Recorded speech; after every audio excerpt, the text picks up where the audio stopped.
1. januára 2026 zažila Slovenská republika už 33. výročie svojej samostatnosti.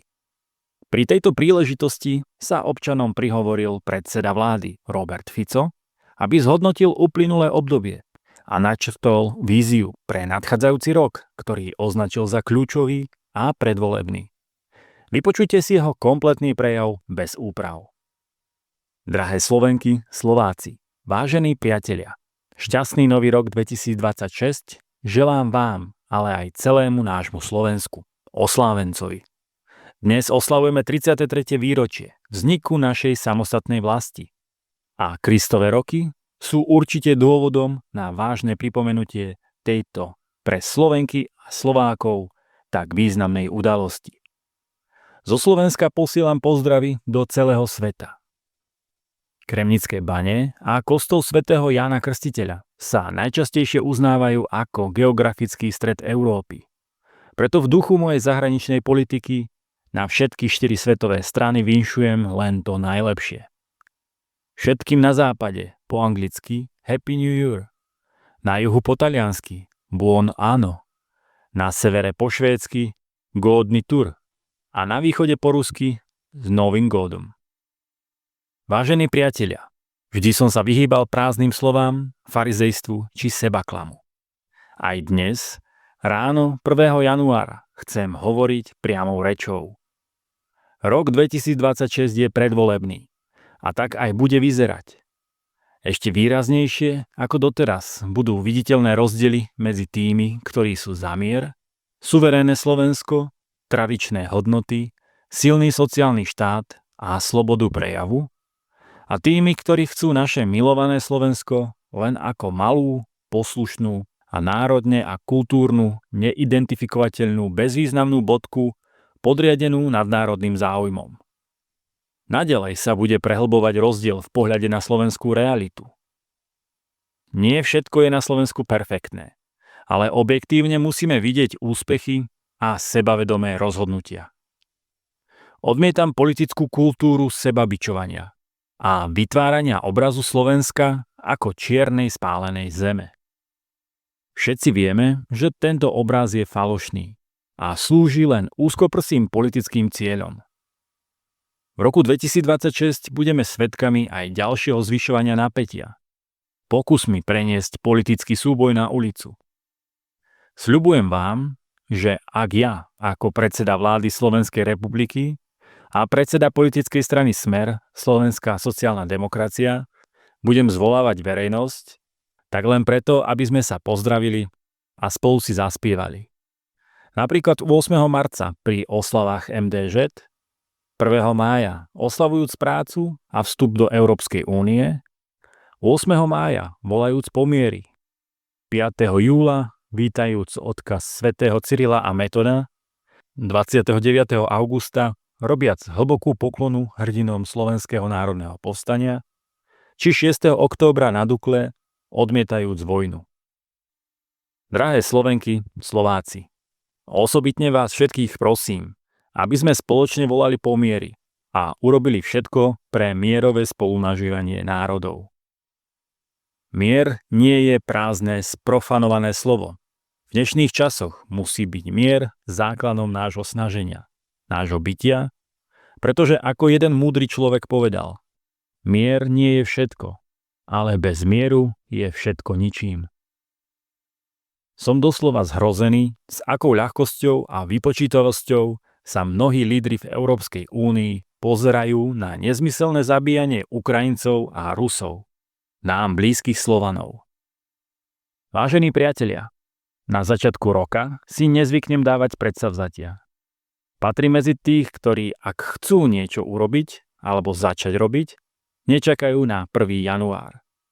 Som však predseda vlády Slovenskej republiky a mám povinnosť odpovedať na otázku, ako mienim reagovať na nezmyselné zvyšovanie spoločenského napätia, ktoré predstavuje politický protipól snaženia našej súčasnej vládnej koalície. Vždy som veril, že demokracia je súťažou najlepších o najlepšie myšlienky. Súťaž, v ktorej rozhodujú objektívni rozhodcovia, voliči v slobodných demokratických voľbách.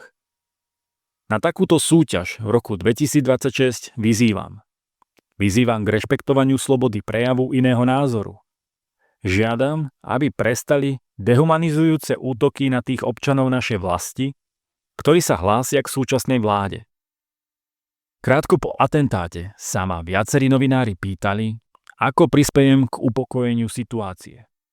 Boli to cynické otázky, ale žiaľ aj potvrdenie stavu, v akom sa nachádzame. Verejne vyhlasujem, že som absolútnym odporcom vendety za to, čo nám v rokoch 2020 až 2023 robili, keď predstavitelia vtedajšej opozície, teda my, boli nezákonne obviňovaní a posielaní do väzby, keď nezmyselne zomierali ľudia. Toto všetko len preto, aby nás ako politických protivníkov odstránili. Som proti tomu, aby sa nespravodlivosť naprávala ďalšími nezákonnosťami. Spravodlivosť je pomalá, ak sa vykonáva v súlade so zákonom, ale trpezlivosť nám vždy červené rúže prinášala. Na druhej strane ľudsky chápem, že naši prívrženci, byť to hlavným aktérom z rokov 20 až 23, všetko vrátili aj s úrokmi. Aká je teda moja odpoveď? Tvrdá práca, ktorá mi nikdy nesmrdela. Aj posledné 2 týždne už minulého roku som sa snažil nastaviť pozitívnu pracovnú atmosféru. Hoci opozícia a médiá mi dávali plnú priehrsť príležitostí, kde som mohol vyletieť ako čert z krabičky. Silné mierové postoje a odmietnutie účasti Slovenska na vojnovej pôžičke Ukrajine. Otvorenie tunela Višňové. Návšteva zamestnancov Bratislavského dopravného podniku. To je presne to, čo mienim ako odpoveď na zvyšujúce sa napätie ponúknuť.